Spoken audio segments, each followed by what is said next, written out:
Elian Angkasa Tera. Luar biasa. Halo Kak. Elian Angkasa Tera ini apanya Angkasa Pura? Angkasawan. Kak Elian nggak on cam. Saya nggak bisa melihat ekspresinya Kak Elian. On cam kok. Enggak, itu cuma doang. Masa? Apa? Nah, kira-kira itu ketika ambil shoot kembang api itu habis berapa kalian? Apakah itu? Habis berapa itu ini budgetnya? Iya dong. Waduh, gimana kalau aku panggilin produserku aja yang ngomong deh. Halo semuanya, salam kenal. Aku Agasta, kebetulan produser dari Pinta Maaf. Mungkin boleh tolong diulang nggak ya pertanyaannya? Iya, Kak Agasta, gimana Pak kawan kau Jagorawi yang ada di sana? Halo Kak Elian sama Kak Agatha. Aku Didi yang kurasi film-film kalian. Film terusnya buat Elian, minta maaf. Aku sedikit penasaran, kalian ini dari Half Pictures. Ini SMK broadcasting atau belajar secara formal tentang film? Itu sih yang aku bikin penasaran. Apa yang sebagai kurator kalian gitu ya? Yang dari kemarin nontonin 6 film dari Half Pictures dan aku lihat cukup menarik. Aku pengen tahu di background kalian sih di sekolah, apakah memang mempelajari film secara formal? Jadi sebenarnya film Pinta Maaf itu dari programnya salah satu laboratorium di Ilmu Komunikasi UPN Veteran Jawa Timur. Yang namanya Kine Komunikasi. Lalu ada program namanya Garap Film. Terus di sana kita pitching untuk submit apakah film ini bisa kita produksi di Kine. Lalu habis itu setelah kita produksi, kita pitching ke Harf untuk distribusinya. Jadi ini programnya Kine lalu didistribusikan oleh Harf Picture.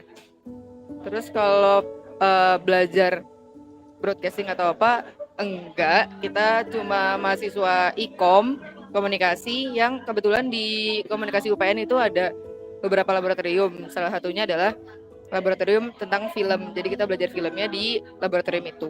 Basicnya bukan yang dipelajari setiap hari gitu ya, maksudnya secara formal itu enggak ya, hanya memanfaatkan laboratorium gitu ya.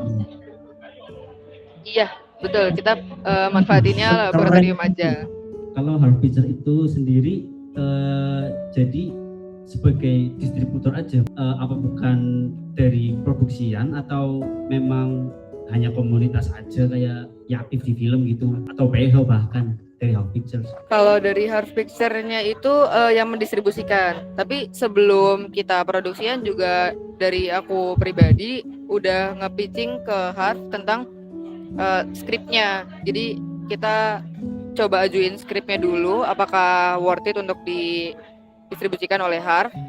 Lalu baru dari produksi sih itu sama anak-anak komunitas itu sih, sama anak-anak Kine komunikasinya itu. Gagasan berceritanya sih aku walaupun tadi secara gambar itu semuanya udah bagus ya, terasa enak, bisa dinikmati, cuman balik lagi secara gagasannya aku masih belum terasa lurus. Pengen menceritakan keluarga yang seperti apa sih yang pengen diceritakan sebenarnya. Jadi sebenarnya dari kami itu mau menceritakan tentang keluarga, betul bukan keluarga miskin. Kita emang nggak ngebawa tentang isu kemiskinan, tapi kita cuma ngebawa bahwa keluarga-keluarga terutama di kelas menengah itu banyak yang kesulitan untuk menentukan masa depannya. Salah satunya adalah Dika yang di keluarga itu kesulitan karena di satu sisi dia punya bebannya sendiri untuk melanjutkan kehidupannya dengan keluar rumah, tapi di sisi lain dia juga punya beban moral yang membuat dia harus jadi orang terakhir yang tertinggal di rumahnya untuk ngejaga rumahnya, ngejaga bapaknya. Terus untuk sementara mimpi-mimpi dia tuh banyak yang terlewat, banyak yang dia relakan. Jadi bukan keluarga miskin, bahkan emang ya kayak dia main pedal itu kan keluarga miskin mana main pedal. Terus emang nggak yang kebawa spesifik keluarga broken home atau apa, enggak sih. Sama juga untuk Kak Ellen ya, Kak Angkasa juga barangkali bisa menanggapi tentang apa yang mendasari akhirnya mengambil cerita yang seperti itu. Sempat kebingungan di awal sih aku sih, ini pengen menceritakan keluarga yang seperti apa ya, kalau misalkan pengen ngomongin tentang kesendirian juga aku nggak kerasa ada rasa itu. Yang awalnya bapaknya marah-marah, kalian ngomongin tentang ayat, ngomongin tentang berbagai macam hal tentang keluarga, tapi balik lagi ketika ngomongin tentang selalu ada orang yang tertinggal di rumah dengan hal-hal yang ditampilkan kalian selalu gambar itu, aku masih menagih itu gitu. Sebenarnya apa visinya, apa sih sebenarnya? Visinya adalah kami ingin membuat film Pinta Maaf ini sebagai media untuk membuktikan atau menjelaskan bahwa apa yang anak-anak terakhir ini rasakan itu adalah hal yang valid. Anak-anak yang tertinggal ini adalah hal yang wajar untuk merasakan sedih, marah, atau merasa ada beban di pundaknya. Dan selain itu juga untuk permintaan maaf kepada seluruh anak-anak yang belum mendapatkan maafnya. Ini berangkat dari kisah nyata dan cerita teman-teman yang selama ini tuh masih craving atas permintaan maaf orang-orang gitu loh, terutama permintaan maaf dari orang tuanya. Jadi yang ingin disampaikan adalah di suatu momen di keluarga, di rumah itu kadang obrolan-obrolan sesimpel apapun atau bahkan kata maaf sesimpel itu bisa menjadi turning point untuk anak atau bahkan orang tua atau saudara di keluarga. Kak Elian melanjutkan yang tadi mungkin ya, itu kan tadi saya baru dapat jawaban kalau ingin menjelaskan tentang anak yang tertinggal, mungkin itu anak bontot berarti ya, anak terakhir ya. Iya betul, anak terakhir. Iya, cuman gini Kak Elian, kalau saya melihatnya dia mungkin harus di rumah menemani orang tuanya mungkin ya, yang mungkin tersisa bapaknya. Alasan Kak Elian mungkin atau teman-teman memilih sosok ayah gitu yang pada akhirnya yang harus tinggal dengan dia, bukan sosok ibu. Itu pertama. Kedua, biasanya orang-orang yang masih tertinggal di rumah itu kan kondisi orang tuanya itu memang tidak bisa ditinggal, entah itu sakit, entah itu memang dia sulit untuk bergerak. Tapi tadi ada adegan bahkan ayahnya membantu membetulkan pintu gitu, malah anaknya yang dibantu. Artinya kan mungkin sebenarnya orang tua itu masih bisa lah untuk hidup sendiri gitu. Saya penasaran kenapa ada adegan itu yang pada akhirnya malah mematahkan sosok anak itu harus tinggal di rumah gitu, padahal ayahnya masih bugar.